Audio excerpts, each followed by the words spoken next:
ظالم کب سے مظلوم ہو گیا؟ بھارتی اداکارہ نے بھی فلسطین کے حق میں آواز اٹھا دی۔ بالی ووڈ اداکارہ اور ماڈل گوہر خان نے بھی اسرائیل کے خلاف فلسطین کے حق میں آواز اٹھا دی۔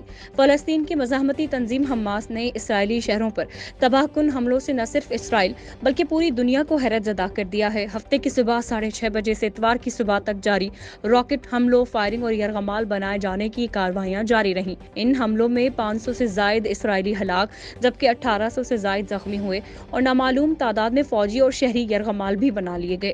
اب بالی ووڈ اداکارہ گوہر خان نے بھی فلسطین کی حمایت میں سوشل میڈیا پر پیغام جاری کرتے ہوئے دنیا کی توجہ اس جانب مبذول کروائی ہے۔ ایکس پر جاری پیغام میں گوہر خان نے دنیا کی توجہ اسرائیل کے سالوں سے فلسطین پر ڈھائے جانے والے مظالم پر توجہ دلواتے ہوئے سوال کیا کہ ظالم کب سے مظلوم ہو گیا؟ ظلم و ستم کی سالہ سال تاریخ سے اندھی دنیا کے لیے اب دیکھنا آسان ہو گیا ہے۔ اسٹار نیوز جیو پاکستان کے لیے